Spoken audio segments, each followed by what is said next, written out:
Hey guys, what's up? Welcome back to my YouTube channel, or if you're new, then welcome. And today, I was just sitting here working on this project. I'm working on the second drop for July.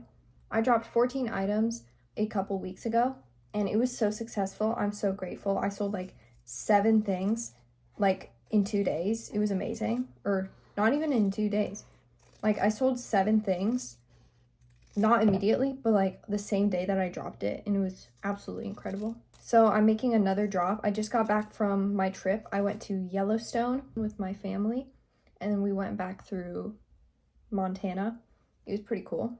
I saw a bunch of geysers, and I've never been there before, so it was really pretty, and there was a bunch of wildlife too.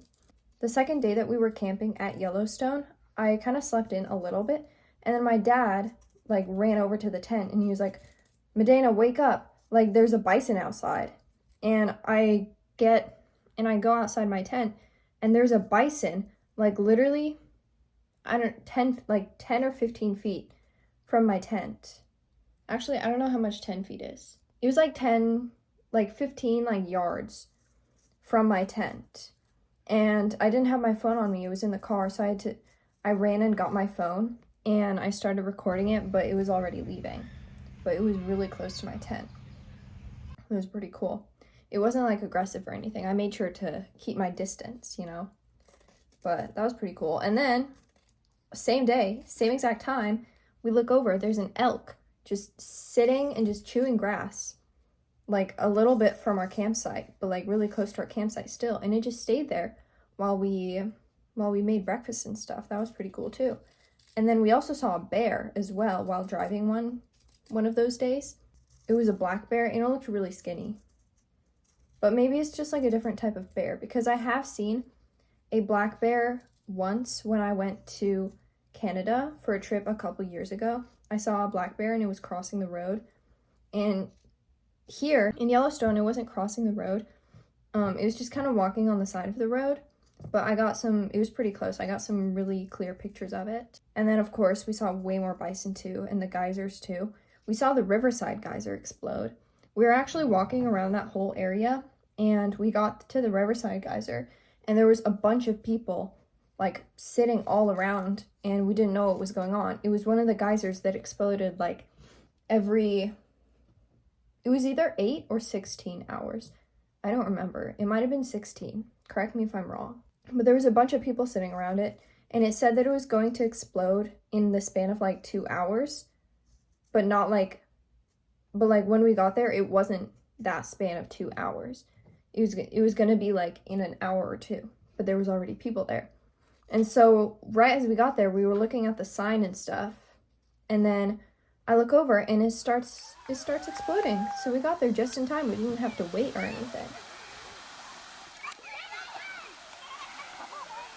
And then we were walking back, and then we saw Old Faithful explode too. Even though we were a little bit further away from it, it was still really cool to see it.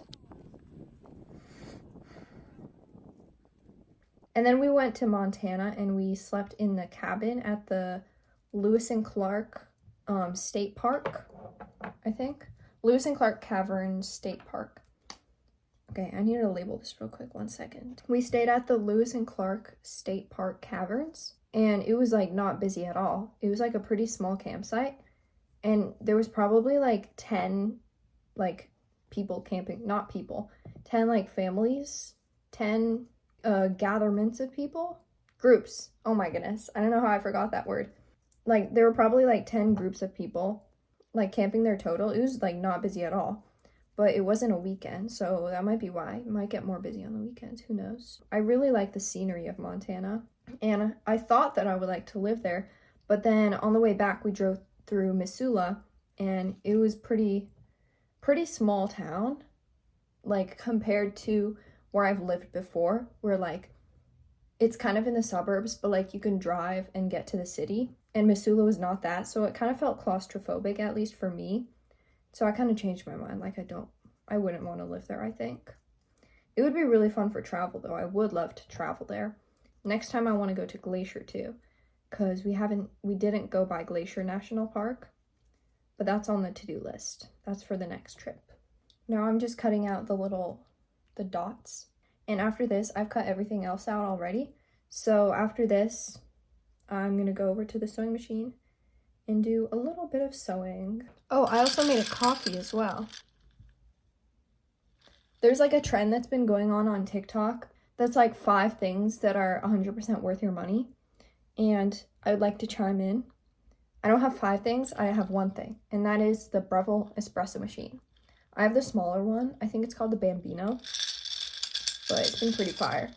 Though, if you do get the smaller one, you do have to buy a grinder separately for the coffee beans. I wouldn't recommend using pre-grounded coffee because espresso needs to have like smaller grounds. So I just got like a cheap coffee grinder off Amazon, and it's not the best. It doesn't have like the button to like get the leftover grinds out from like the center grinding machine. So it kind of just like falls out and it's kind of messy, but it works for now. And when I need to, I'll just upgrade it. Maybe I'll even upgrade to the bigger Breville espresso machine. But this one's still holding on strong. So that's pretty awesome. I've had it for about like a year. I haven't descaled it. I think that's the proper term, descale coffee machine. I haven't descaled it at all. So maybe I should do that, but that's okay. I'm missing a dot. There's supposed to be 9. 1, 2, 3, 4, 5, 6, 7, 8. Where'd it go? Oh well, okay. I'll deal with that later because the dots are like one of the last steps. So I'll do that later. For now, I have everything else cut out. I'm doing this design with brown fins and the white like base color, and it's gonna go, you can kind of see that that shirt right there, the gray shirt, that's what it's gonna go on. This color combo goes really well on like gray garments. I usually put it on gray sweaters as well with like a green plaid background, but if I put a background on that shirt, it's gonna be like really stiff. So I'm not gonna do that. It's just gonna go on the shirt. Also, I tried out a new wavy hair routine. Well, not new. I've tried it like a couple times because I recently discovered that I have like slightly wavy hair. It's probably the smallest waves that are even possible. It's like almost straight. My entire life, I thought I had straight hair, and I recently found out it's actually kind of wavy. So I've been experimenting with different hair products. I have to brush it out. It just kind of looks unbrushed. But the problem is if I brush it, then it's going to be like really frizzy. So I don't really know what to do.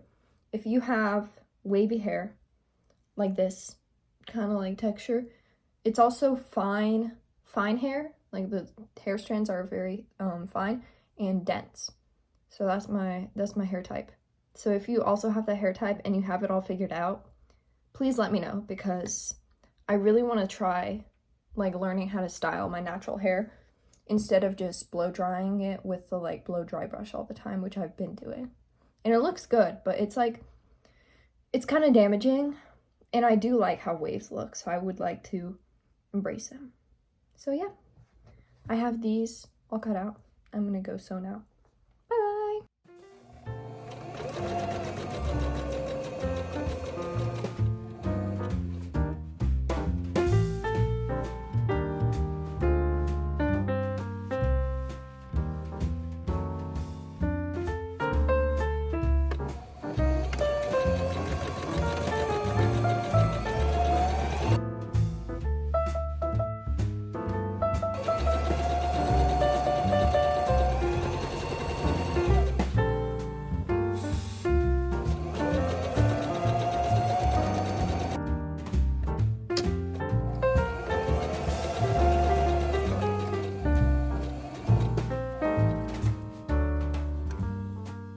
So I just finished doing the swirls.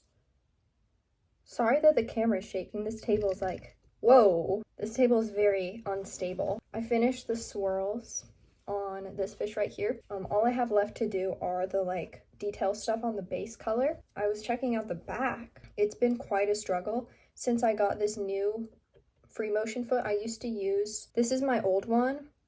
It has like the open bit, but I've since got a new one. And it's like has the little plastic bit, and that one's way better. But it's been a struggle trying to figure out the tension and stuff because there's like the feathering when I don't want it to feather and stuff. But honestly, I'm really proud that I've actually figured it out. Look at that. That's some really good tension right there. And I know you might not be as excited as I am, but I am really excited about this correct tension and nothing is bunching up. It's beautiful. It's wonderful. And the shirt is so cute. I kind of want to keep it. And it's so lightweight and it's perfect for summer. Sounds like I'm advertising it, which I guess I am because I'm going to sell it. But I'm just really happy about it. Let's just add, I'm the one doing it. I'm going to add the last details on the bottom there, and then I'll check in with you after that.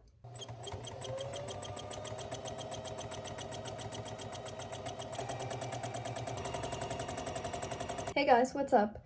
It's the next day right now, and I thought I would show you a couple more things that I've been working on. Yesterday, I finished making this shirt right here. Ignore all the stuff on my bed. I finished making this shirt. Last time you saw it, it was finished, but I just added like the eyes and my signature on the side there. I think it's really cute and it worked out really well. And I'm really glad it didn't turn out like really wavy because sometimes I mess up on the tension and it's wavy, but not this one. And then the second one I didn't make yesterday. I made the day before, I think. It's this one. It's the same fish, but it's on this like pink tank top, pink magenta purpley tank top.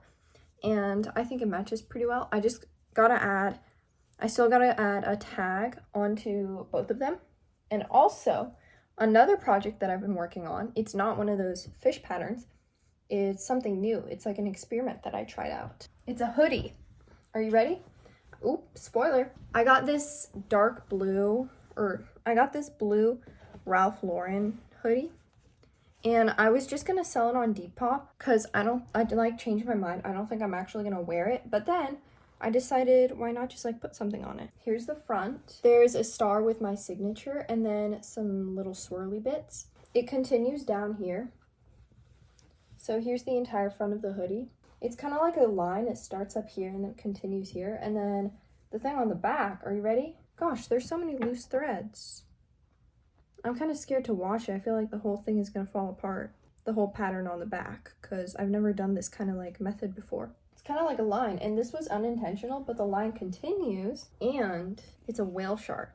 And this is my first time doing a whale shark, kind of like this, and I really like the placement of it. It's like half on the sleeve and half not, and I think it's really cute, and it was pretty successful because it was just an experiment. So now I'm really inspired to put even more whale sharks on hoodies and do them more like ocean inspired ones. And my idea is to make some hoodies that have whale sharks on them, but they're also like star themed. They're like celestial because I think like the ocean and the sky, they're very like compatible, I would say, design wise. I think they would look cool together. So I think for this hoodie, it's not fully finished yet.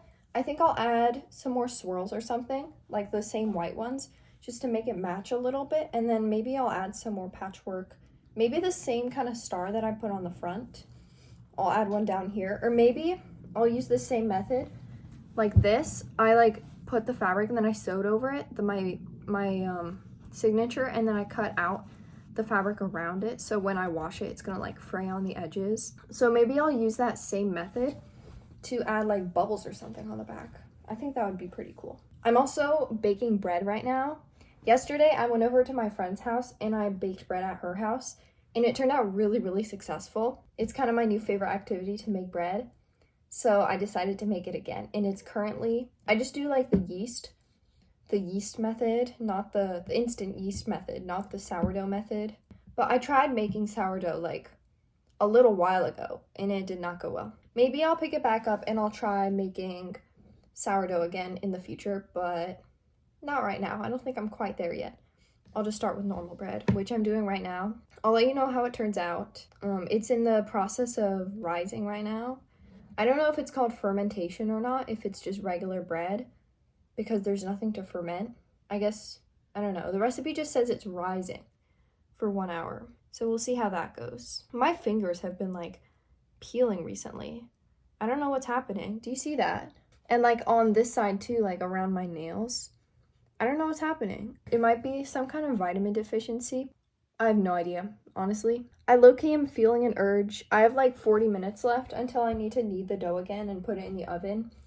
And I'm really, really feeling a very strong urge to scroll on my phone on TikTok. I know it's bad. I know it's bad. And I know that I talked about it already, that my habit of doom scrolling is really bad and I'm trying to break it. But actually, an update on my reading habit that I'm trying to build. I finished 2 books. I finished the thriller that I was reading, Spring Girls by Katrina Ketcher, I want to say. It was pretty fire. I wasn't a big fan of the writing style.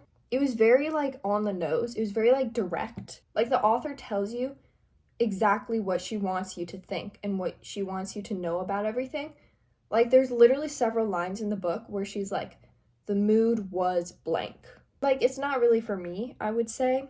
I do enjoy books more when they're kind of vague about stuff and it makes you come up with your own interpretation. But I will say Spring Girls, one thing I really did like about it was the plot. It had a really good plot with a really good pace. It was a real page turner. I cannot put it down, genuinely. And the plot twist, oh my goodness, the plot twist was crazy. It was a really good book for getting back into reading. I will say that. So I do recommend it if you like haven't read for a while and you want to get back into it. And then the second book that I finished on my recent trip was Big Swiss. Let me look up the author. Big Swiss by Jen Beacon. It was pretty good. I did enjoy it. If you asked me to like describe you the plot, I don't think I could tell you much. It was very much like a fever dream, but it was really good. Yeah, I genuinely don't know what else to say about that. I really liked the writing style.